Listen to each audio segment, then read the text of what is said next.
자, 214페이지. 오늘 과학기술 3개 하는 날이기 때문에 집중해서 잘 들으셔야 됩니다. 다 풀어왔을 거라 생각하고 질문합니다. 지문 풀이할게요. 갑시다. 자, 우리는 외부 세계 곧 물리적 실제에 둘러싸여 있다 이랬으니까 곧 연결해줘야 되지. 우리가 생각하는 여기서 이 외부 세계는 물리적 실제. 요 단어 뒤에서 계속 써먹으니까 체크 잘 해두시고, 우리는 감각기관을 활용해서 물리적 실제에 접촉하고 그에 대해서 지각한대요. 받아들인다는 건데, 감각기관 우리가 보는 거, 눈, 뭐 냄새 맡는 거 이런 거 전부 다.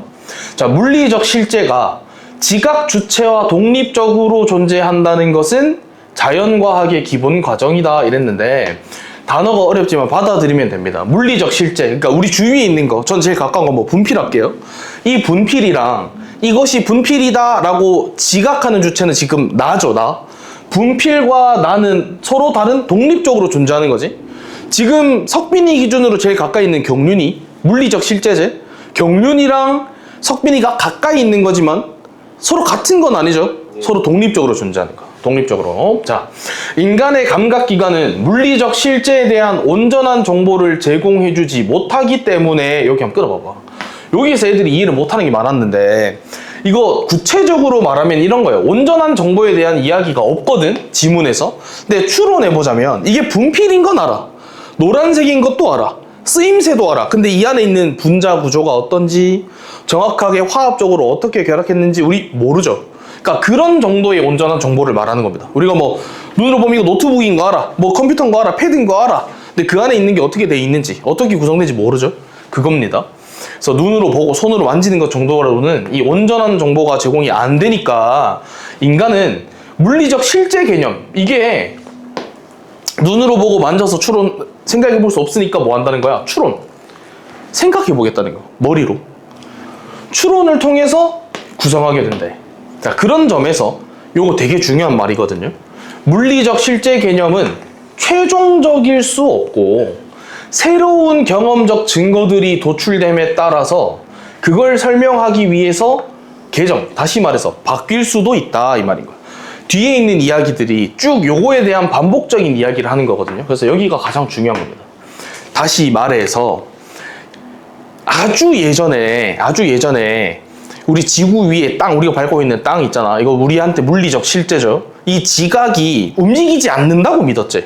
실제로는 지각이 움직이지 않는다고 믿었어요. 근데 우리는 시간이 아주 많이 지나고 나서 지금 오고 나니까 지각이 움직였다는 걸 알고 있지. 그래서 예전엔 판게아라고 불린 칸의 큰 덩어리였고, 지금은 다 멀어져서 조각조각 됐다. 알고 있잖아, 그지?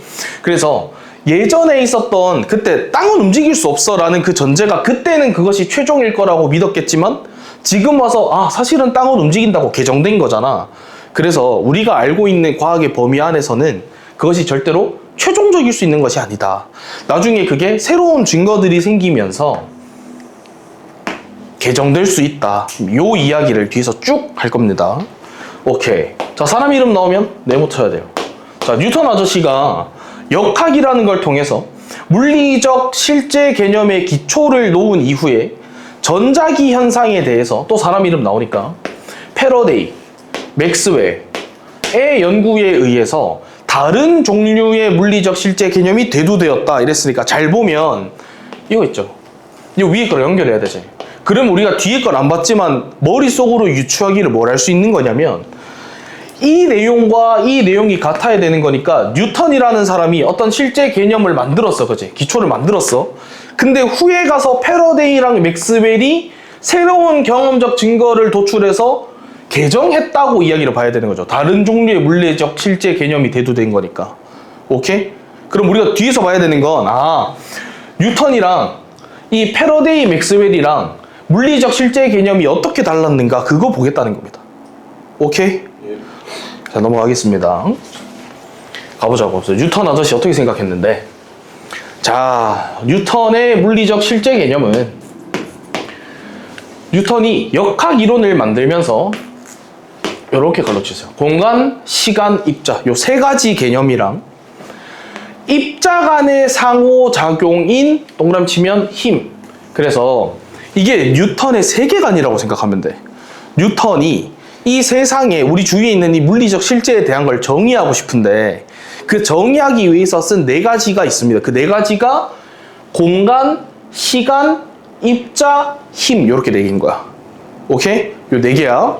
자, 입자는 여기 있는 거 여기 연결이죠. 입자는 형태, 연장, 물성 이런 것들을 모두 상실하고, 그러니까 이것을 다시 말하면 전제에서 뺀다는 겁니다. 어떻게 생겼는지, 무슨 색깔인지, 얼마나 큰지, 얼마나 작은지 그런 건 다 빼고요. 오로지 뭐만 있는 것?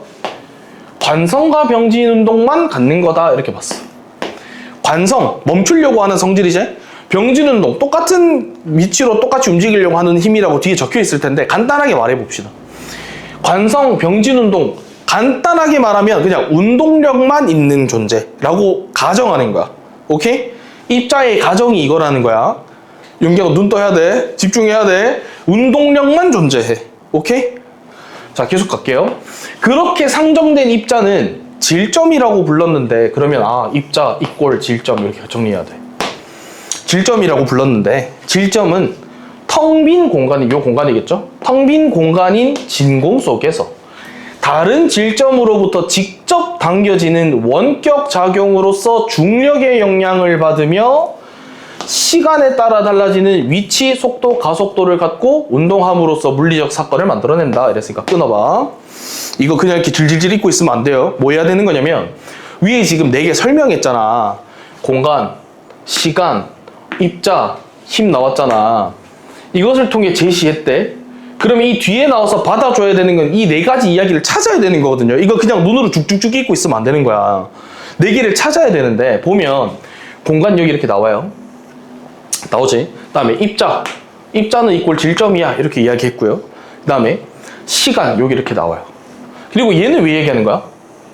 시간, 위치, 속도, 가속도가 있어야 공간을 충분하게 설명할 수 있지? 어떤 시간에 따라서 어떤 속도로 얼만큼의 위치를 이동했는지를 알아야 공간에 대한 설명이 가능합니다. 이해되십니까? 요거 안 알려주죠? 수능 특강 지문이니까 중학교 때 했던 거라서 알고 있지를 전제하는 거야. 알고 있지를. 자, 그러면 여기에서 뭐가 빠졌어? 공간, 시간, 입자 이야기 나왔어. 뭐 빠졌니? 이 빠졌잖아. 얘 어딨어? 이거 생각해야 돼요. 이거 유추했어야 돼. 이거 물어보는 지문이야. 이거는. 얘 어딨어? 이거. 여기서 힘은 중력을 이야기하는 겁니다. 중력을 이야기하는 거예요. 중력을. 그래서 다시 한번 보면 아까 뭐라 그랬냐면 입자는 질점이라고 하는데 밑에 보면 질점은 서로 직접 당겨지는 원격 작용으로서의 중력의 영향을 받는다 이렇게 이야기했거든. 위에 보면은 입자 간의 상호작용인 힘의 개념이라 그랬잖아. 그럼 입자와 입자 간에 있는 힘 그게 뭔데? 중력. 이렇게 가는 거야. 알겠지? 힘이 중력이라는 것까지 체크했어야 돼. 그 다음에 이 물리적 사건이라는 것은 위에 있는 물리적 실제 개념을 이야기하는 걸 거고, 여기서 다시 하나 중요한 거 모든이니까 예외가 없어요. 그래서 다시 말하면 뉴턴은 공간, 시간, 입자, 그리고 중력 이 4가지로 이 세상에 있는 모든 물리적 사건을 설명할 수 있다 이렇게 본 거야. 이게 뉴턴의 세계관인 겁니다. 오케이? 그럼 얘는 뭐냐? 이것도 구체적인 설명이 없는데 논문을 좀 찾아보면 입자라고 하기에 이 세상에 너무 큰 것들이 많은 거야. 이를테면 태양 졸라 크죠. 지구도 졸라 크잖아, 그치? 근데 그것들을 입자로서 설명하기에 너무 단위가 큰 거야. 그래서 그냥 하나의 점이라고 보자. 태양 이거, 지구 이거 서로 당기는 힘이 있다. 이렇게 설명하는 거야. 그래서 이걸 질점이라는 표현으로 바꾼 겁니다. 간단하게 말해서 하나의 점으로 찍어놓고 생각하자 이 말인겨. 오케이? 계속 가겠습니다. 태양과 행성은 각각 질점으로 구성되어 있어서 이 너무 크니까 그래서 이렇게 설명한다 그랬어. 너무 크니까 질점으로 구성돼서 그 사이에 직접 작용하는 중력을 받아서 운동을 한답니다. 뉴턴은 미적분학을 개발했는데 우리 이제 주적이지 사실상. 이 개발 안 했으면 우리가 이거 안 하는 건데 뉴턴이 미적분학을 개발했단 말이야. 이거 왜 개발했는데 어떤 물리량의 시간의 변화, 시간에 따른 변화인 변화율이라는 게 궁금했던 거야. 다시 변화율의 개념을 앞에서 봤거든요. 변화율이 뭐냐면 어떤 물리량의 시간에 따른 변화, 그것이 궁금했어 뉴턴이. 그래서 미적분학을 만들었어요. 그래서 어떻게 썼는데 시간 변수에, 요거 뒤에서 써먹어야 되는 거라 동그라미 좀 다르게 치겠습니다.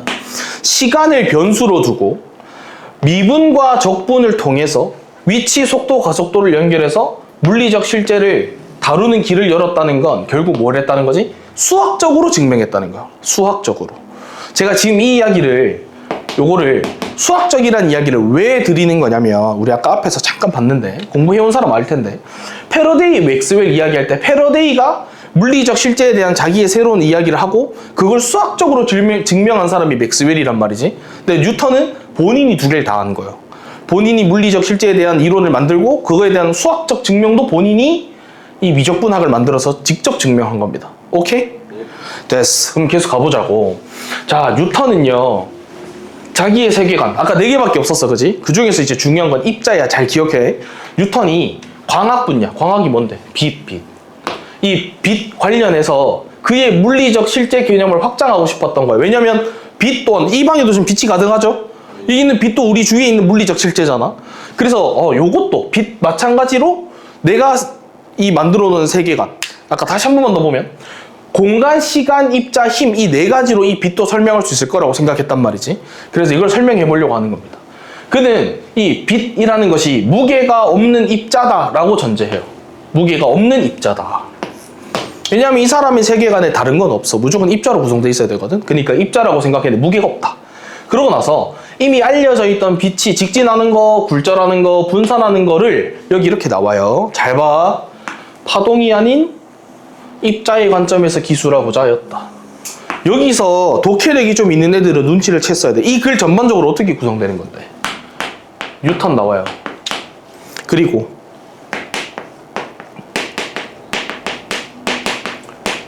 간단하게 쓰겠습니다. 패러데이랑 맥스웰 이렇게 나눠서 구성되는 글이지. 지금 뉴턴 이야기 쭉 하면서 이 사람은 세상이 공간, 시간, 입자, 중력, 힘이라고 쓰겠습니다. 힘. 요렇게 있다고 봤거든? 그치? 근데 여기서 이런 말을 해. 파동이 아닌 입자의 관점에서 기술했대. 이 사람이 입자에 관련해서 계속 이야기하고 있었다는 거 우리 원래 알고 있는 거잖아. 그럼 얘는 왜 들어간 건데 갑자기?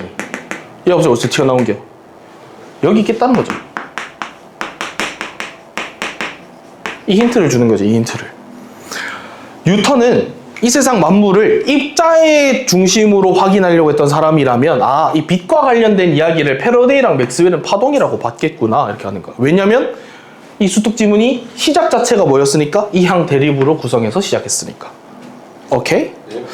계속 가보겠습니다. 자, 이러한 뉴턴의 물리적 실제에 대한 관점은 18세기에 이르러서 그의 뒤를 잇고자 하는 뉴턴주의 물리학자들에게 영향을 줘요. 뉴턴이 숨지고 나서도 이 뒤에 일을 이어가는 뉴턴주의들이 있었네. 뉴턴주의자들이 계속 뉴턴의 뜻을 받들어서, 그럼 뭐겠습니까? 이 세상에 4개로 구성돼 있어.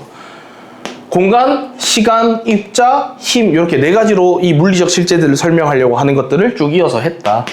그들은 빛, 전기, 자기는 이제 자석의 성질을 이야기하는 겁니다. 이 자기와 관련해서 당시에 관찰을 통해 새롭게 알려진 사실들을 설명하기 위해서 무게 없는 입자, 이거 아까 어디 있었어? 요거. 무게 없는 입자와 그들 사이에 작용하는 고유한 힘이라는 게 있다고 상정하고 미분 방정식을 푸는 방식을 사용해서 나름 성공을 거뒀대요. 그래서 중요한 거 찝어봐야 돼. 아까 앞에서 뭐라 그랬지? 여기 봐봐. 물리적 실제 개념은 최종적일 수 없대요. 바뀔 수 있다는 뜻이라 그랬잖아. 뭐가 생기면, 새로운 경험적 증거들이 도출되면, 그걸 설명하기 위해서 바뀔 수 있다 그랬지. 다시 돌아와. 자, 여기까지 새롭게 알려진 사실이 있어. 그치? 새롭게 발견된 게 있어. 근데 그것을 바꾸기 위해서 이거 개정한 거야, 안 한 거야? 개정된 거야, 안 된 거야, 지금? 개정 안 된 거예요. 왜냐면 뉴턴주의였기 때문에 이거 뉴턴이 이야기했던 거죠. 이 힘도 뉴턴이 이야기했던 거야. 미분도 뉴턴이 이야기했던 거야. 요 방식을 그대로 썼기 때문에 새롭게 알려진 사실은 있었으나 그것을 설명하기 위한 방법이 뉴턴이 썼던 방식을 그대로 했기 때문에 뉴턴은 아직 개정되지 않은 겁니다. 그리고 실제로 나름의 성공이 있었다 그랬으니까 설명이 됐다는 거지 지금. 됐지? 오케이.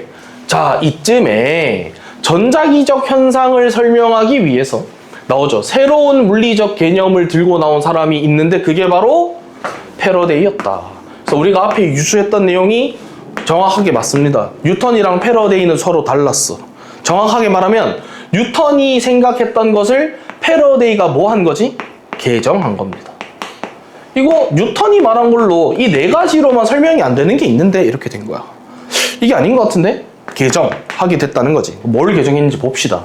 자, 패러데이는 전기와 자기 현상을 실험적으로 연구해서 전자기 유도와 같은 많은 현상을 발견했고요. 그러한 현상을 친절하게 기억 이렇게 해놨네요. 연속체적 물리적 실제 개념을 사용해서 설명했다. 그러면 차이점이 이렇게 친절하게 알려줬어. 기억을. 연속체적 어쩌고 이렇게 알려줬단 말이야. 요거에 집중해서 봐야 되는 거. 왜냐면 이 말은 아까 앞에 있었거든. 차이점이 여기 있다는 거잖아. 그럼 도대체 연속체가 뭔데? 그거 위주로 보는 겁니다. 자, 뉴턴의 세계는요. 자, 뉴턴의 세계가 말해주는 거야. 뉴턴은 어떻게 봤냐면 아까 공간이 어땠어? 진공이랬지. 진공 안에서 돌아다니고 있는 점점점점점점 질점 하나하나 구성되어 있는 그 입자들로 이루어진 세계야. 아까 앞에서 했던 이야기야. 그치? 그랬기 때문에 이에 따라서 유럽 대륙에 있는 쿨롱 사람입니다. 앙페르 사람이에요. 쿨롱과 앙페르는 입자와 그 사이에 작용하는 힘을 써서 전기나 자기를 다뤘어. 그럼 말 안 해줬지만 알 수 있는 건 뭐야?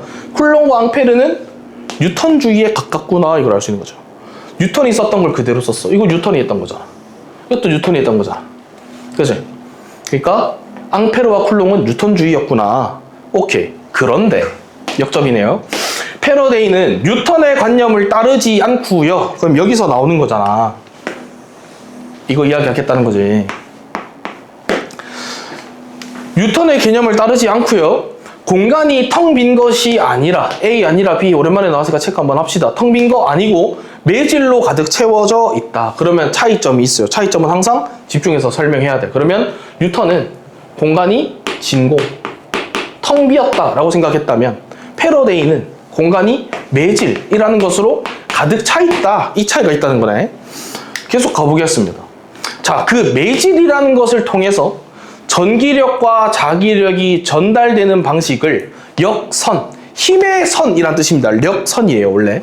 힘의 선을 통해서 표현했다. 그는 역선이 분포하는 연속체적 매질의 공간을 필드, 장이라고 불렀대요. 그래서 개념만 여기 이렇게 매질이 있고 그것이 장이다 이렇게 해도 독해 잘하는 거 맞는데 생각해야 됩니다.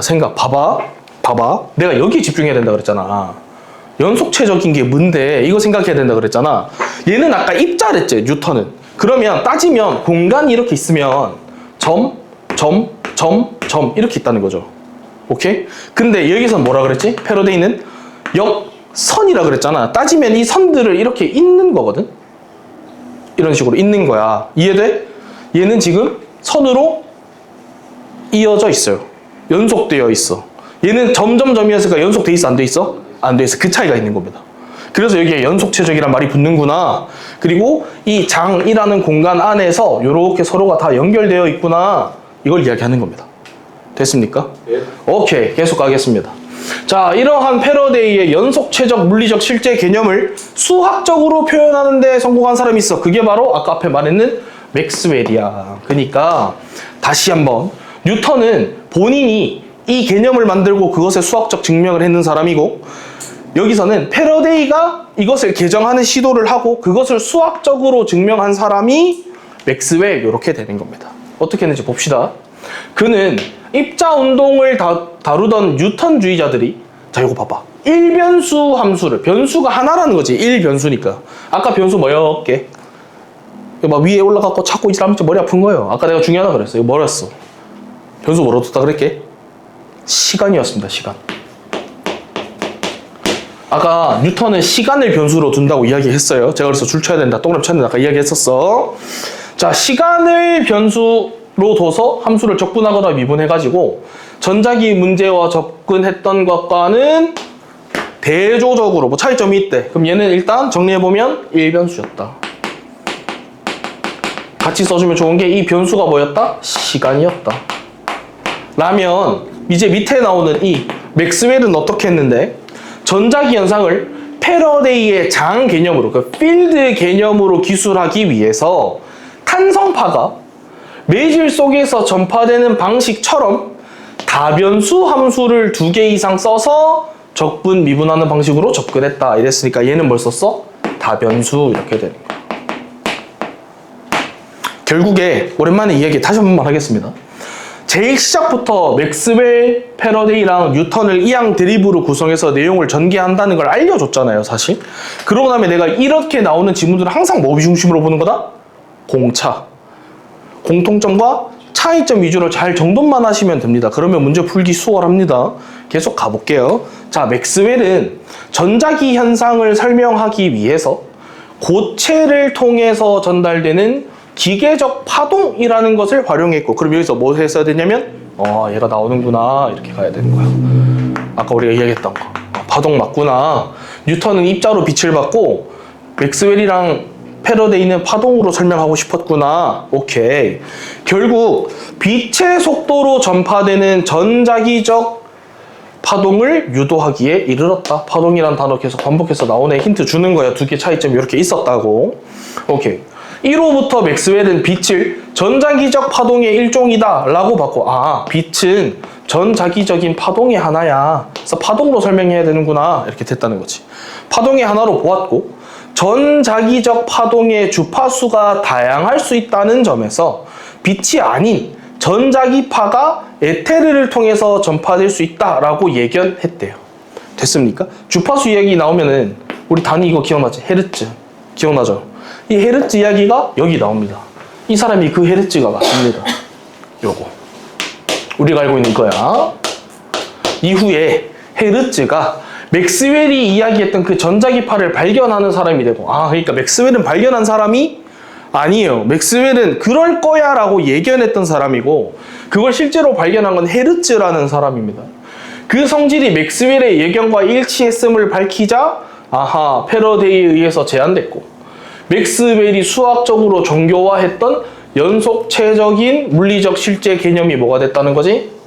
확장됐다. 다시 말해서 개정되었다 이렇게 보는 거야. 그럼 여기 한 명 더 들어가야 되네. 패러데이, 맥스웰, 그리고 그것을 발견한 헤르츠.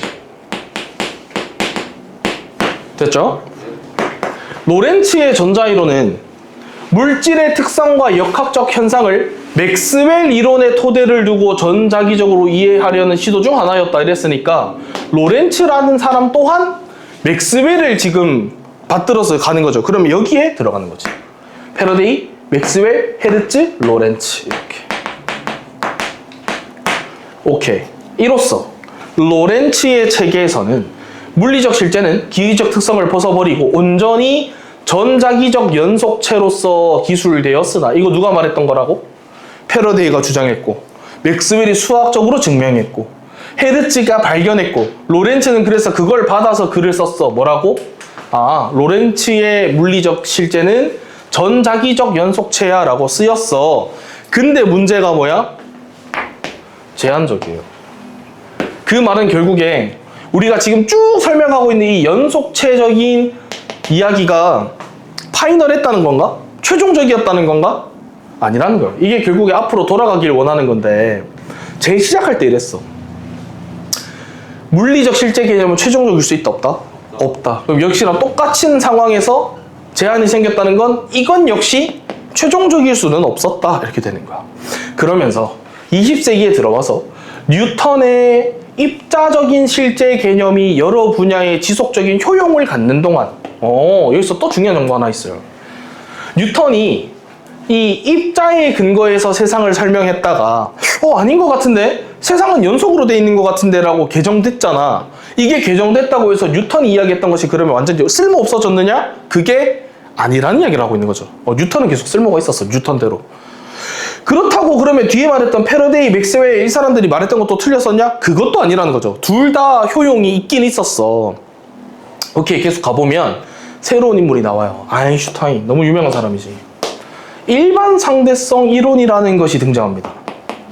그래서 전통적인 개념에서 질점 간에 작용하는 힘이었던 이 중력, 이 중력은 아까 누가 말했던 거지? 뉴턴, 그치? 뉴턴이 이 힘을 중력으로 설명했거든. 근데 놀랍게도 아인슈타인에 따르면 뉴턴이 세상은 점점 질점 입자로 구성되어 있고 그 입자 간에 당기는 힘이 중력이라고 이야기했었는데 이 중력마저도 사실은 연속체적인 매질에 기반한 개념인 장을 사용해서 표현할 수 있는 중력장의 개념을 제시했다는 거야. 그러니까 이 개념마저도 사실은 연속체적인 거예요 라고 누가 말했다는 거지? 아인슈타인. 근데 왜 아인슈타인은 제가 여기에 쓰지 않고 요 중간에 이렇게 연결해서 이렇게 따로 썼느냐면 사실 아인슈타인은 여기에 학파만 따른 사람이 아니기 때문에 그렇습니다. 제가 좀 이따 설명하는 걸로 하고 아무튼 다시 아인슈타인은 위에 있는 이 입자를 당기는 힘이었던 중력마저도 이거 연속적으로 돼 있는 건데 라고 설명했는 사람이라는 거예요. 계속 가보면 이 이론에서 아인슈타인은 다변수의 미분 방정식을 활용했으니까 역시나 뭐 방법을 쓴 겁니까? 얘네 방식 쓴 거지. 얘네 방식을 써서 중력 현상을 무거운 물체가 일으키는 시공간의 왜곡을 통해서 해명합니다. 그래서 굉장히 유명한 그림이 있죠. 제가 그림을 못 그리지만 이렇게 필드가 있으면 아인슈타인이 굉장히 무거운 어떤 중력을 여기 떨어뜨리면 이 시공간이 이렇게 휘어지는 그림 본 적 있는지 모르겠는데 요것을 설명합니다. 그래서 시간이 상대적으로 흐른다는 걸 이야기하는 거예요.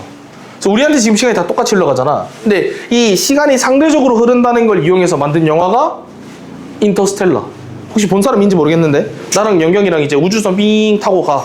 그래서 내가 중력이 존나게 심한 어떤 행성에 내려가지고 잠시 탐사하고 올게. 영경이 기다려. 올라가고 갔어. 내가 한 20분 열심히 실험하고 장비 챙겨서 올라갔더니 영경이가 완전 쪼그랑망탱이 할머니가 돼 있는 겨. 시간이 다르게 흘렀던 거예요. 나의 시간은 굉장히 느리게 흘러갔는데 영경이는 내가 잠깐 20분 보내는 동안 영경이 한 50년 지나간 거지. 그래서 영경이가 할머니가 돼 있어. 그런 것. 아인슈타인이 발견한 거죠. 시간은 상대적으로 흘러. 그럴 수 있는 근거는 뭔데? 중력에 의해서 그럴 수 있어 라고 설명했고 그 중력을 이 필드, 장 위에서 설명했으니까 여기에 개념을 가지고 와서 설명한 거란 말입니다. 여기 개념을 가지고 와서. 근데 계속 마무리해보고 이야기해드릴게요. 이로써 연속체적인 관점은 여전히 물리적 실제를 인식하는 유용한 개념으로 여겨지고 있다. 그러니까 여기서 보면 뉴턴이 이야기하고 나서 그 다음에 패러데이 맥스웰에 의해서 그것이 개정되었으나 여전히 효용이 있었고 그래서 그러면 얘 말이 또 맞는 거 아니야? 라고 생각하는 동안에 또 시간이 지나고 나니까 아인슈타인이 이 장의 개념을 써가지고 시공간의 왜곡이 된다는 상대성 이론이라는 걸 만들었단 말입니다. 그래서 여전히 얘도 효용이 있다는 거죠. 그래서 서로가 둘 다 효용이 있어. 이게 왜 그러냐면 아인슈타인을 제가 왜 여기에도 쓰지 아니했냐면 이 사람은 얘의 장점을 둘 다 계속 가지고 와서 합쳤던 사람인데 나중에 이 빛이라는 걸 이야기할 때 빛은 입자로서의 성질도 실제로 같고 연속체적인 성질도 같습니다. 이게 또 이제 나중에 전자 이야기할 때도 비슷해요. 그래서 이 사람 뉴턴이 이야기했던 이 입자적인 관점도 그리고 패러데이랑 맥스웰이 말했는 연속체적인 관점도 둘 다 여전히 과학에서는 효용이 있다. 다시 말해서 그 어떤 것도 최종적이지 않다라는 이야기를 하는 겁니다. 됐습니까? 예. 오케이. 요 지문이 오늘 하는 것 중에서 그나마 좀 생각이 요구되는 까다로운 지문이었고 좀 쉬다가 15분 되면 들어와서 과학기술 11이랑 13 같이 하겠습니다. 쉬다 들어오세요. 자, 하겠습니다. 지구 오존의 90%는 성층권에 있습니다. 성층권의 전형적인 역전층이라서 역전층 설명했는데 다시 해드릴게요. 올라갈수록 기온도 올라가는 거예요. 그래서 지상 10에서 15km에 해당하는 성층권의 저층은 기온이 영하 60도, 고도가 올라가면은 기온이 0도까지 무려 60도 가까이가 오른 거죠. 오존층에서 오존의 농도는 최대 12ppm이래요. 그러니까 이걸 넘어 안 넘어? 이걸 안 넘어. 12를 넘을 수 없습니다. 성층권 상층부에서 산소 분자에 태양 복사선이 부딪혀서 오존이 지속적으로 생성되기도 하고요. 자연적으로 생성되는 질소산화물이 관여하는 화학적 과정을 통해서 오존이 분해되기도 한대요. 여기에서 좀 중요한 거 다시 한번 좀 찝어보면 우리 저번에 그거 기억납니까? 지문할 때 적당한 방식을 통해서 적절한 방법을 통해 계산하여 이런 거 있잖아요. 비슷한 건데 지금 산소 분자에 태양 복사선이 부딪히면 생성된다고만 이야기했고 질소 산화물이 관여하는 어떤 화학적 과정이 있는데 이 과정을 설명해야 하네? 안 해. 그러니까 이 과정과 이 과정은 시험 문제 나와 안 나와? 안 나와요. 그냥 이런 게 있어서 생성도 되고 분해도 된다 이것만 알면 돼. 그래서 만들어지기도 하고 쪼개지기도 해서 최대 12ppm 정도를 유지하겠구나 이 정도입니다. 그래서 오존의 생성과 분해는 균형을 이루면서 오존 농도를 일정하게 어느 정도 12ppm 밑으로 유지를 한다. 하지만 오존의 분해가 촉진된다면 너무 많이 쪼개진다면 오존의 농도 당연히 떨어질 테고요. 오존의 합성만 너무 많이 된다면 농도가 당연히 높아지는 현상이 생기겠죠. 오케이, 계속 가보면 성층권에 분포하는 오존층은 태양에서 오는 해로운 자외선 복사로부터 지구 생명체를 보호하는 방패 역할을 해. 그러니까 간단하게 말해, 오존층은 우리한테 좋은 거 나쁜 거? 좋은 거, 있어야 되는 거, 있어야 되는 거. 하지만 오존층이 의외로 연약해서 인간 활동에 의해 쉽게 파괴될 수 있고 실제로 1980년대부터 2000년대에 걸쳐서 심각한 훼손이 있었다 이래. 그래서 내가 어제 수업하면서 알게 된 건데, 너희는 이게 학생 때 이런 게 없었다면서? 저희는 실제로 이제 뭐 뒤에 있는 선생님도 기억을 하실 텐데, 저희는 초등학생 때 머리에 스프레이 많이 뿌리는 거를 못하게 하고 막 이런 거를 했었어요, 교육을. 스프레이 씩 뿌릴 때 나오는 게 뒤에 나오는 CFC라고 오존을 파괴하거든. 그래서 너 이런 거 했던 거 기억나지? 이러니까 애들이 다들 표정이 예? 이런 표정이더라고. 그래서 내가 다시 한번 깨닫게 된 게 너네가 08년생이었어. 그러니까 심각한 훼손이 끝나고 회복 기간일 때 너네는 학생이었더라고. 저는 초등학생 때 뭐 실제로 이거를 막 교육 시간에 알려주고 했어요. 아무튼 그게 이제 전 딱 요때죠. 요때 생각해보면 심각하게 망가졌을 때라서 그랬던 것 같아.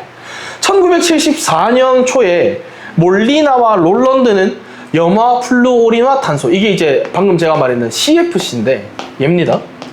얘가 성층권에서 분해가 되면서 염소 원자를 발생시키고 이 염소 원자가 오존을 파괴합니다 라고 주장했대요.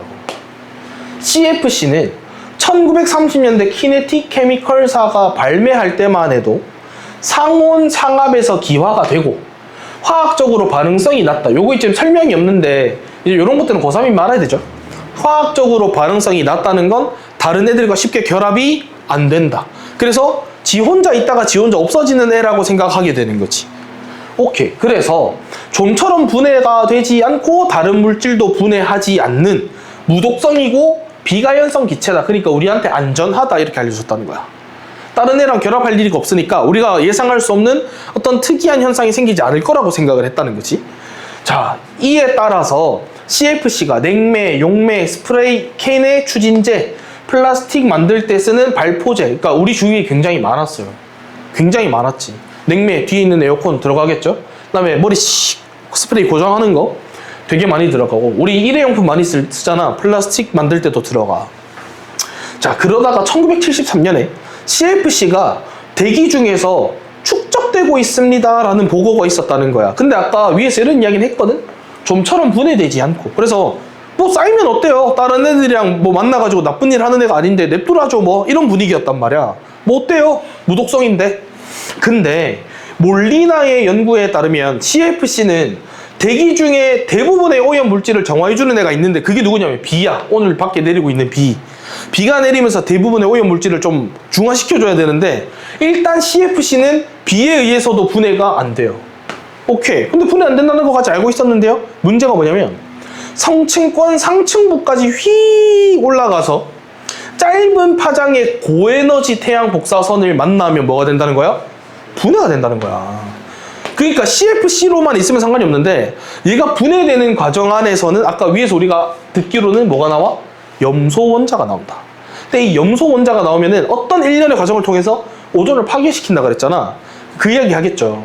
자, 자외선을 흡수해요. 그러면 CFC가 뭘 내나? CL을 내놓습니다. 그 중에서 반응성이 큰 염소 원자는 이랬으니까 여기부터 문제인 거야, 사실. CFC가 반응성이 낮기 때문에 상관없을 거라 생각했는데 얘가 강한 빛 에너지를 딱 하고 맞으면 쪼개져서 CL이라는 애를 툭 뱉어. 근데 얘는 아무 때나 잘 갖다 붙는 거야. 그래서 왜 우리 주위에도 되게 많잖아요. 우리 제일 흔한 거 소금 NaCl이잖아. 아무 데나 잘 갖다 붙는단 말이야. 그러면 우리가 예상하지 않은 무언가가 생성될 확률이 높죠. 그런 일이거든. 얘가 누구랑 붙냐면 애석하게도 오존 분자와 반응합니다. 그러면 오존이 옆에 CL이 붙는 순간 더 이상 오존이 아닌 게 되는 거죠. 가만히 있을 때야 지금 뭐 맨날 경륜이 해서 미안하네. 경륜이가 가만히 있을 때야 경륜이지. 경륜이 여기 옆 대가리에 내 얼굴이 하나 더 갖다 붙었어. 그때부터 경륜이가 아니죠. 오케이? 오존이 가만히 있을 때야 오존이지 CL이 하나 더 갖다 붙어. 그럼 얘는 더 이상 오존의 기능을 잃는 거죠. 오존이 아니야. 얘랑 반응해서 산소 분자와 일산화염소 라디칼, 여기서 뒤에 이제 ClO라고 이야기할 건데 얘로 쪼개집니다. 그러니까 가만히 있는 오존에다가 갖다 붙어가지고 오존을 뭘로 쪼갰어? 산소 하나랑 염소 라디칼로 바꾸는 거야 지금. 오케이? 계속 가보면 이 일산화염소 라디칼 ClO였잖아. 이 ClO가 그래서 또 가만히 있느냐? 아니야. 이게 이제 문제인데 ClO는 옆에 있는 산소 원자 한 마리를 또 갖다 붙입니다. 그래서 뭐가 됐느냐면 염소 원자랑 산소 분자를 만들어. 그게 뒤에 적혀 있는데 보면 자 Cl 아까 염소였잖아. 염소가 오존을 만나. 그래서 가만히 있던 오존이 ClO랑 O2로 쪼개졌어. 이 오존 없어졌지. 근데 이 ClO가 또 옆에 있는 O 하나를 잡아 당긴다. 그래서 O2 산소 분자 하나 만든 다음에 지는 또 지 혼자 존재하죠. 그럼 얘는 또 뭐 할까? 얘는 또 가만히 있는 오존을 가가지고 달라붙겠지? 그러면 얘가 또 이렇게 되겠지? 그럼 ClO가 또 옆에 있는 산소 하나 뺐지? 그럼 또 지 혼자 남지? 얘는 안 없어지죠. 얘는 그러면 계속 뭘 하는 거야? 근처에 있는 오존을 쪼개버려. 계속 분해하는 역할을 하는 거야. 그래서 다시 읽어보면 산소 분자를 생성하고 나서 결국 이 하나의 염소 원자는 하나의 오존 분자와 하나의 산소 원자가 두 개의 산소 분자를 생성하게 하는 반응을 매개해. 그걸 정리한 게 지금 보시면 이렇게 된다는 거예요. 아까 제가 말했는 거. 그래서 보면 가만히 잘 있었는 오존 하나. 우리한테 이게 필요해. 그지? 그 다음에 잘 돌아다니고 있었던 O, 산소 하나. 이것이 각각 뭐가 됩니까? 산소 분자 두 개가 돼. 산소 많으면 좋은 거 아니에요? 좋지, 뭐 좋을 수 있지, 그치? 산소 많으면 우리한테 필요한 거 맞는데 우리한테 여기서 필요한 게 뭡니까? 얘잖아, 얘. 우린 얘가 필요했는데 가만히 있는 얘를 자꾸 쪼개서 뭘로 만든다는 거야? 산소 분자 두 개로 만든다는 거야. 그러니까 오존은 계속 없어지지? 오존이 계속 없어지면 하늘에 구멍이 뻐끔하게 뚫리죠? 그 뻐끔한 구멍으로 빛이 쫙쫙쫙쫙 들어오지? 방패 역할이 없어져. 그 맞으면은 이제 저처럼 머리 뚜껑 계속 날아가고 뻐끔해져. 오케이? 자, 염소 원자는 오존을 분해하는 반응을 완결하면서 여기 나오죠. 스스로 보존된다는 점. 그러니까 지는 안 없어져요. 염소 원자가 계속 있어. 여기에. 그래서 오존을 분해하는 촉매로서 기능을 합니다. 또 CFC가 분해되면서 생성된 이 염소 원자나 그 염소 원자에서 생성된 일산화염소 라디칼 ClO였죠. 얘는 다른 물질과 반응해가지고 이런 걸 만들어. HCl, 질산염소, 하이포염소산 이런 걸 만드는데 보면 공통적으로 뭐가 들어가 있어? Cl. 그래서 뭐라고 불러? 염소 원천 화합물이라고 부르고 이 염소 원천 화합물은 태양 복사선을 받으면서 분해돼 가지고 반응성이 아주 큰 자유 라디칼 염소 원자를 만들어줘. 그럼 얘가 어떻게 돼? 반응성이 크니까 더 많은 오존을 파괴하게 되겠죠. 더 많이 오존이랑 결합할 테니까. 이것들은 활발하게 오존을 분해하는 반응에 참여하게 됩니다. 자, 몰리나는 이런 내용을 1974년 논문을 통해서 발표를 했는데 뭘 못했냐면 주장은 했지만 대기 중에 오존이 어떻게 바뀌었는지를 보여주지 못해요. 그래서 그 후 10년 동안 안 보여서 사람들이 까먹었어. 그러니까 우리가 이때부터 알았으면 이때부터 스프레이 덜 썼을 거 아닙니까? 그럼 오존의 균형이 뻐끔하게 안 맞겠죠? 그러다가 1985년 파먼과 동료 연구자들이 사진이 굉장히 유명하거든요. 인터넷 치면 나와. 남극에 갔는데 진짜 그 탈모 온 아저씨 머리카락처럼 중간이 뻐끔하게 빕니다. 그 오존이 파괴된 게 보여요. 그래서 봄이 되면 오존 농도가 70%가 줄어드는 남극 오존 구멍이라는 것을 발견합니다. 유명한 사진 있어요? 이에 CFC의 오존층 파괴 문제를 해결하기 위해서 몬트리올 의정서가 발표되고 CFC 이제 쓰지 말자, 큰일 났다 이렇게 돼. 근데 그 후에 남극 오존 구멍이 좋아졌냐? 아니야. 계속 더 나빠져요.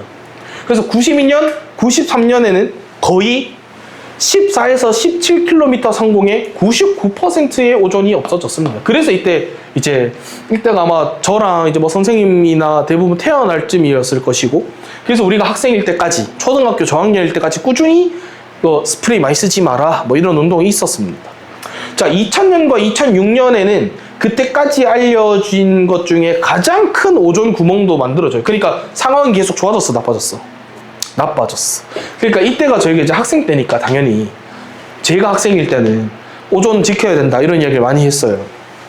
근데 이제 그 이후에는 서서히 회복되고 있대. 여러분이 이제 꽤 많이 회복된 이 오존을 있는 곳에서 살고 있는 거지.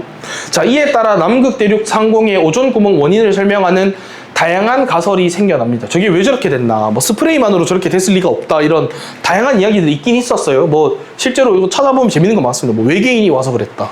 그래서 외계인이 남극에 UFO를 주차시키는 곳이 있대. 그래서 그 외계인이 주차를 시켰기 때문에 빵꾸가 났다. 진짜 그런 거 있어. 찾아봐봐. 그런 이야기가 있어요. 혹은 뭐 어느 나라에서 날씨를 바꾸는 실험을 자꾸 진행하면서 이렇게 됐다. 뭐 이런 이야기들이 많습니다. 이런 가설이 있었는데, 이러한 가설들은 그 이후 연구에 의해서 실증적인 증거들을 얻어가고 있대요. 대기 규모의 방대함과 다양한 요인의 개입 때문에 남극에서 그 뻐끔한 구멍이 생긴 것의 메커니즘을 정확하게 밝히는 것이 어렵지만, 그래서 이것 때문에 사실 이상한 이야기들이 많은 거야. 정확하게 밝히기가 까다로워. 그래서 아무리 그렇기로서니 스프레이 좀 사람들이 머리에 이거 고정 좀 했다고 세상이 구멍이 나? 아니야, 틀림없이 외계인이 왔다, 뭐 이런 이야기들이 생기는 게 진짜 이런 것 때문에 설명하기가 어렵지만, 오존층 파괴 문제의 심각성을 고려하면은 우리 모두가 지속적으로 노력을 할 필요는 있다. 오케이, 어려운 질문 아니었습니다. 13으로 바로 넘어가 보겠습니다. 지문 218페이지입니다. 218페이지. 자, 과학기술 마지막 지문입니다.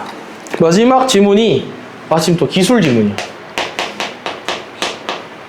기술 지문에선 제가 빠지지 않고 수능 문제에 구성하는 애들이 있고, 걔네가 뭔지도 충분히 설명을 했습니다.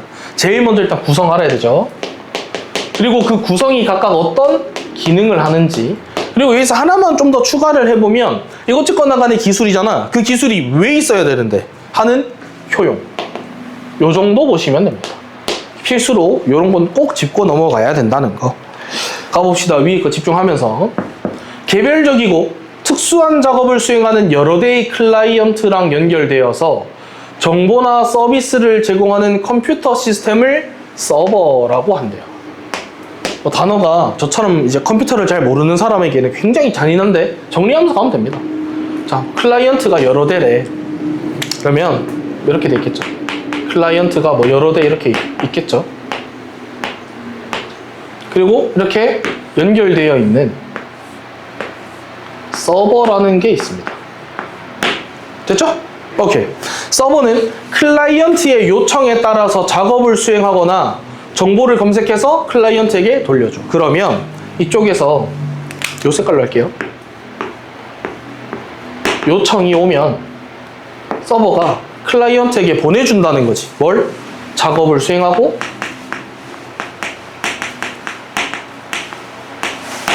정보를 검색하고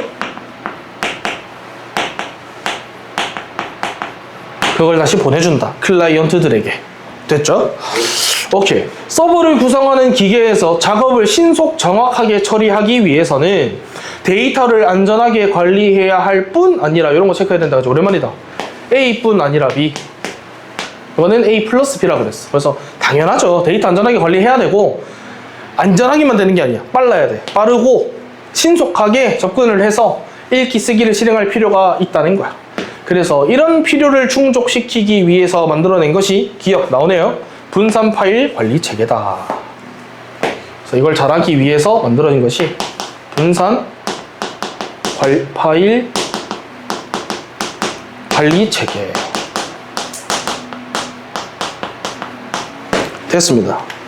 자, 분산 파일 관리 체계는 데이터의 불법 변조를 방지하고 기계적 결함에 대응해서 데이터 유실로부터 안전을 도모하고 서버 부하를 줄여서 신속한 연산을 수행하도록 성능과 용량을 확보하는 데 유리하다 이랬으니까 요까지 끊어서 이만큼 뭡니까? 간단하죠? 장점.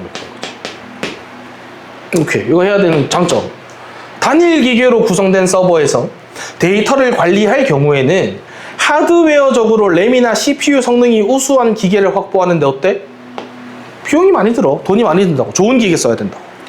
분산 파일 관리 체계에서는 다수의 저렴한 저성능 기계를 연결해서 데이터를 관리하기 때문에 비용도 절감하고 높은 수준의 성능을 확보할 수 있대요. 이것도 뭐야? 장점. 그럼 장점 연결해서 크게 1, 크게 2 이렇게 합시다. 그뿐만 아니라 이랬으니까 이 뒤도 뭐 안 봐도 뭐야? 장점 3. 읽어볼까?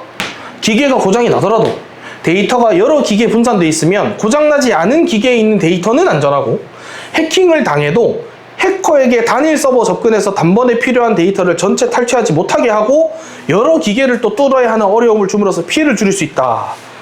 어려운 말인데 간단하게 이야기해 드리겠습니다. 제가 뭐 컴퓨터를 잘하는 건 아니지만 두 가지로 봐봐. 여기 설명할게. 크게 두 가지가 있다고 생각해 봐봐. 컴퓨터를 졸라 좋은 걸 써. 개 좋은 거. 그래서 있는 모든 자료나 정보를 이 컴퓨터 하나에 다 때려박고 싶어. 그래서 뭐 A부터 B, C, D, E 쭉 가서 끝까지 이 컴퓨터 하나에 다 정리하고 싶어. 일단 그러면 되게 좋은 컴퓨터 써야 되겠죠? 비싸겠지? 근데 이렇게 하는 방식이 있고 분산하는 방식이 있어. 얘는 방식 1, 방식 2. 컴퓨터를 다 따로 사는 거야. 별로 좋지 못하지만 다 따로. 그래서 하나씩 넣는 거지. 여기는 A만 저장, 여기는 B만 저장, 여긴 C, 여긴 D 쭉 가서 이렇게 나눠서 저장하는 거야. 그러니까 싸고 저렴하지만 저장만 잘 되면 되는 거니까 이런 컴퓨터를 여러 개 사니까 비용이 좀 줄겠죠? 오케이. 그리고 나서 위에 있는 이야기가 뭐냐면 누가 이 컴퓨터를 실수로 박살냈어. 그럼 여기 있는 정보 어떻게 되죠? 한 번에 싹 다 날아가는 거지. 근데 여기서 얘만 고장났어. C만. 그러면 A, B랑 D 쭉쭉쭉 해서 얘까지는 살릴 수 있는 거죠? 얘만 고장나는 거지. 또 두 번째, 해커가 이 컴퓨터를 털었어. 이 정보 싹 다 털리는 거죠? 근데 요거는 만약에 C가 해킹됐다면 나머지 얘네는 살릴 방안이 있죠. 요런 이야기를 하는 겁니다. 그래서 분산해서 파일을 관리하면 요런 장점이 있다. 요런 이야기 하는 거예요. 이해되시죠? 네. 오케이. 다시 돌아와서 보면 자, 샤딩이라는 이야기가 나옵니다. 샤딩은 자, 분산 파일 관리 체계 중 하나로서 끈차 상위랑 하위 갈래 제가 항상 정리해야 된다고 했어요. 분산 파일 관리 체계 중에 하나가 뭐야? 샤딩. 얘가 커, 얘가 커? 얘가 커요. 그지? 분산 파일 관리 체계가 더 큰 개념이야. 이 안에 샤딩이 들어가는 거야. 오케이. 데이터를 샤드 단위로 분할해서 나눠서 저장하는 겁니다. 샤드는 뭔데? 샤드는 관리하기 쉽도록 분할한 후에 서로 연결된 기계들에 나누어서 저장한 데이터 세트입니다. 그래서 제가 아까 그렸던 그림 기억나죠? 잠깐만 한번 볼까요? 요거 일부러 안 지웠는데 요 하나하나를 샤드라고 생각하시면 됩니다. 이렇게 샤드를 나눠. 아니면 어떻게 서로 이렇게 다 연결해. 연결하는 거지. 그리고 이 연결해서 어디로 가겠어? 요거처럼 클라이언트에게 연결이 되겠죠? 오케이. 자, 샤딩을 운영하면 클라이언트 요청이 들어왔을 때 어떤 샤드에 해당 데이터가 저장되어 있는지를 판별하고 그 샤드에서 필요한 데이터를 조회해서 클라이언트에게 전달하는 뭐가 필요해? 라우터라는 애가 또 필요하구나. 그럼 간단하게 해보면 샤드들이 있는 곳에서 클라이언트랑 요청을 받고 또 그것을 돌려줄 때 필요한 애가 하나 더 있네. 그게 뭐다? 라우터다. 됐죠? 네모 이렇게 해드릴게요. 이것을 보고 뭐라고 해? 샤딩. 됐지? 자, 라우터가 이런 역할을 수행할 수 있도록 전체 샤드, 얘네 전체 샤드의 분할 정보와 위치 정보를 저장하고 관리하는 설정 서버 또한 별도로 마련되어 있어요. 여기 그 옆에 설정해 놓은 샤드가 또 따로 있대. 그래서 뭐가 있어? 이 샤드에 어떤 정보가 있고 이 샤드에 어떤 정보가 있고가 여기에 저장돼 있어. 그래서 클라이언트가 야, 나 A 좀 줘. 이러면 여기에서 꺼내서 주는 거야. 그지? 나 B 좀 줘. 이러면 여기에서. 나 뭐 C 좀 줘라. 그럼 여기에서. 이렇게 꺼내서 주는 정보가 설정 서버가 별도로 있다. 또한 설정 서버에서 나중에 필요한 상황이 됐을 때 사용할 수 있도록 각각의 샤드가 어떻게 이용되었는지를 보여주는 로그 정보도 어디에 들어가? 여기에 들어가. 여기에는 로그 정보도 들어가. 로그 어디 많이 들어봤노? 브이로그, 블로그. 그 뭡니까? 기록한다는 뜻이죠. 기록. 그래서 뭐 브이로그, 영상으로 비디오로 만들어서 브이로그죠. 그래서 영상 기록을 남기는 거. 블로그도 인터넷에 글 남기는 거. 이것도 역시나 누가 몇 월 며칠 몇 시에 어떤 클라이언트가 몇 번 샤드에 있는 어떤 자료를 가지고 갔습니다. 이런 기록을 남기겠다는 거지. 그래서 뭐가 최고 많이 쓰였다, 뭐가 제일 덜 쓰였다 이런 걸 구분하는 거야. 샤딩을 운영하면서 저장소 분산과 부하 분산의 유익을 볼 수 있고요. 장점이네. 체크하시고. 저장소의 분산은 샤딩을 통해서 저장 용량이 큰 고가의 기계 대신에 저장 용량이 작은 저가의 기계를 여러 개 합쳐서 동일 저장 용량을 확보하는 건데 비용 절감을 할 수 있다. 부하 분산은 샤딩을 어쩌고 저쩌고 저 여기 지금 왜 대충 이렇게 있을까요? 왜 대충 읽었을까? 여기부터 여기 뭡니까? 친절 멘트죠. 친절 멘트. 이거 없어도 되죠? 왜? 아까 여기서 말했잖아. 이래서 내가 상위 범주, 하위 범주를 잘 나눠야 된다 그랬잖아. 샤딩이 여기 들어가는 건데 이거의 장점 우리 아까 앞에서 했잖아. 싼 거 여러 개로 하는 거라 돈이 싸다면서, 그지? 싼 거를 여러 개 하기 때문에 얘에 비해서 가격이 저렴해. 그리고 아까 뭐 장점, 얘는 하나 해킹되면 다 끝장나는 건데 얘는 하나만 해킹될 수 있다. 그리고 뭐 하나만 삭제되면은 얘만 날리는 거지 나머지는 살릴 수 있잖아. 얘는 얘가 삭제되면 전부 다 삭제되는 것이고. 아까 앞에서 했습니다. 그럼 여기는 뭡니까? 친절 멘트. 앞에 했던 거 다시 쓰는 거야. 없어도 돼요. 실제로 수능에는 분명히 이 밑에 있는 내용은 없을 겁니다. 추론하기를 원할 거예요. 왜냐면 앞에서 말해줬거든. 이 중에 하나가 얘라고. 오케이. 그래서 읽어보면 뭐 부하 분산은 샤딩을 통해서 쓰기, 읽기, 연산을 샤드마다 다른 기계가 하니까 신속하게 할 수 있다는 장점이 있다. 이 장점은 당연히 분산 파일 관리 체계의 장점과 같습니다. 그래서 친절 멘트고 없어도 되고 이건 수특이니까 넣어준 거지. 이게 모의고사다, 수능이다 그러면 이 부분은 없을 거라는 거. 추론하기를 원할 거라는 거. 자, 좀 긴데 힘내서 같이 좀 봅시다. 자, 샤딩의 장점만 이야기했는데 이제 약점을 이야기합니다. 약점 중에 하나는 연산에 활용해야 할 데이터가 여러 샤드에 흩어져 있을 경우에 그것을 끌어모아서 처리하는데 시간이 지연되는 성능 병목 현상이라는 게 나타나요. 시간이 지연돼. 저성능 기계 간의 이 통신에서 발생하는 지연이 이것이 하나의 기계에서 연산을 수행하느라 유발되는 부하로 인해서 되는 지연보다 더 크대. 이거 뭔 말이냐?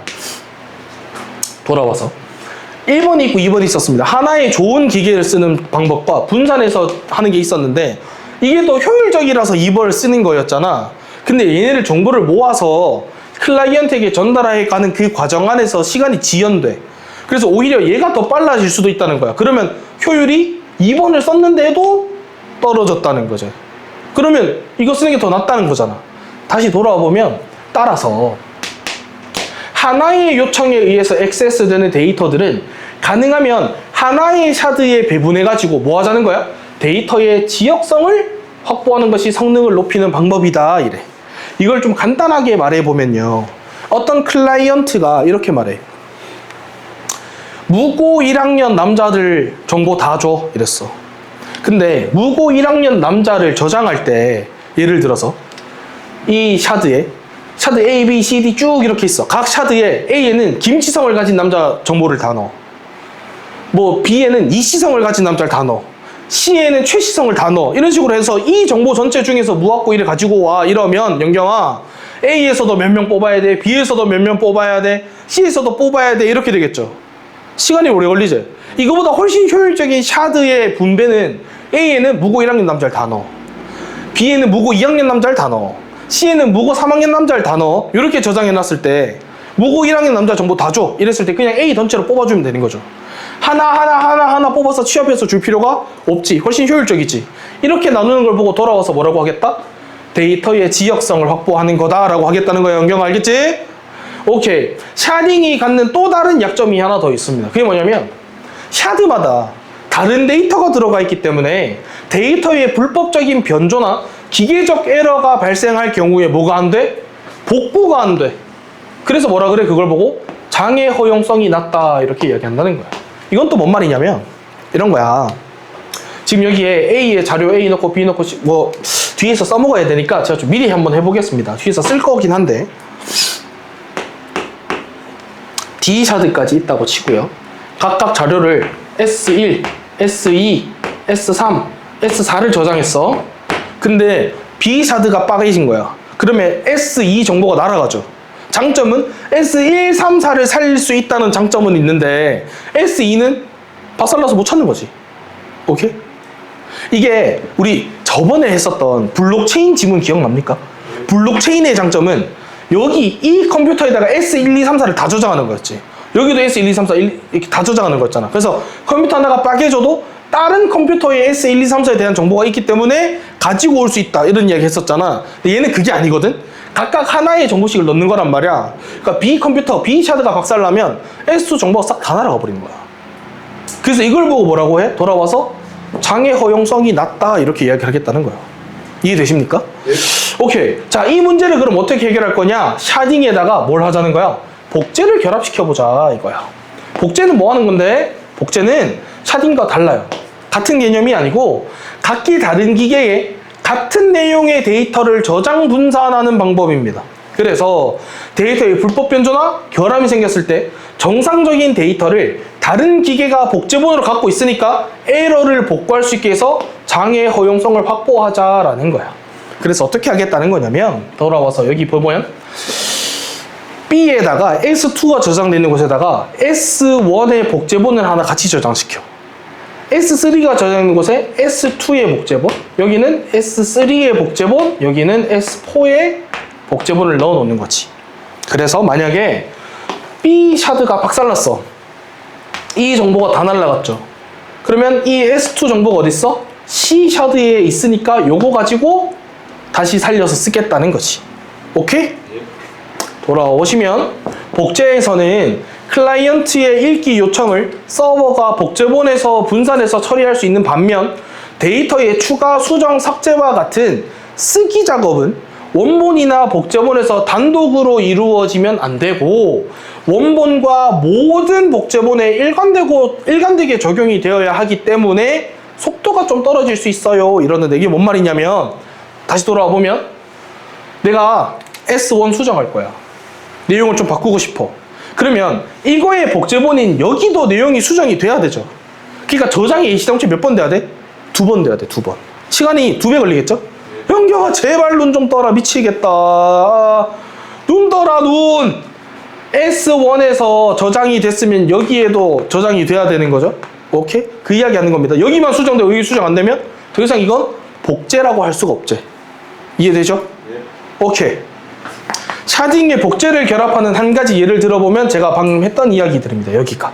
그래서 뭐 A, B, C, D에 각기 다른 S1, 2, 3, 4를 넣고요. 그 다음에 뭐 이렇게 복제본을 다 집어넣습니다. 여기 했던 이야기 그대로예요. 이렇게 하면 어떤 샤드에서 에러가 발생했을 때 발생하지 않은 샤드의 복제본으로부터 정상적인 데이터를 넘겨받아서 에러를 수정할 수 있게 되고 어떤 샤드의 읽기 요청이 쇄도하면 다른 기계에 있는 복제본에서 그러니까 예를 들어서 S1을 찾는 사람이 너무 많은 거야. 클라이언트가 너무 많아. 아까 클라이언트 여러 명이었잖아. 그지? 여러 대였잖아. 얘 찾는 게 너무 많으면 얘랑 똑같은 거 어딨지? 여기도 있어. 그래서 B 샤드에서도 꺼내서 갖다 줄 수 있다. 장점이 돼요. 오케이. 다 됐습니다. 다 됐어. 영경아 눈 떠. 여기가 제일 잘 봐야 되는 거야. 여기 지문에서 사실 여기까지 이해가 잘 안 되는 사람 드물어 쓸 거거든요. 어디서 힘들었냐면 여기야 여기. 봐봐. 샤딩에 복제를 결합한다고 해도 기계와 기계의 연결 과정에서 발생하는 시간 지연 때문에 데이터의 일관성이 일시적으로 깨지는 문제가 극복이 안 된다. 이래. 여기를 이해하지 못하는 사람이 많았거든요. 이게 이제 무슨 이야기 하는 거냐면 생각보다 간단한 이야기인데 봐봐. 내가 S1 내용을 수정했어. 그럼 다시 저장해야 되지. 그러면 얘도 어떻게 돼야 돼? 다시 저장돼야 되지. 근데 어쩔 수 없이 기계적인 한계 때문에 내가 얘를 저장하고 나서 복제본도 똑같이 수정돼서 저장되는 약간의 텀이 생기죠. 뭐 예를 들어서 1초든 2초든 간에 그 1초, 2초 동안은 얘랑 내용이 다르지. 둘의 일관성이 어때? 깨져요. 그래서 이게 최대한 1초였으면 0.1초로 줄인다거나 0.001초로 줄일수록 이 데이터 일시성이, 일관성이 커지는 거니까 그게 훨씬 좋지. 왜냐면 찰나의 순간에 너무나도 큰 우연으로 누구는 S1 달라 그랬는데 수정된 걸 받고 누구는 그 1초의 찰나 때문에 수정 안 된 복제본을 받아. 내용이 다르죠. 일관성 깨지잖아. 그런 문제. 그거 이야기하는 겁니다. 이거 데이터 일관성. 오케이. 따라서 신속하고 정확하고 저렴하게 데이터 송수신 저장 처리하는 기술상의 발전이 요청돼. 그러니까 이거는 기술상의 문제라는 거야. 얘가 저장되고 나서 얘로 넘어갈 때 그게 0.1초, 0.001초, 0.0001초로 점점 줄어드는 시간이 단축되는 뭐가 필요하다? 기술상의 발전이 요청되는 것이다. 또한 데이터 활용 방식이나 범위의 변화에 따라서 적합한 데이터 관리 시스템을 지속적으로 찾아 나갈 필요가 있다. 오케이, 오늘은 여기까지 하시면 되겠고요. 오늘 했는 거는 잘 정리해서 내일 또 강의가 올라가니까 연경이처럼 오늘 좀 꾸벅초가 됐어. 그러면 꼭 집에 가서 다시 들어야 된다. 연경 알았지? 오케이, 고생들 하셨고 오늘 연강 뛰는 사람?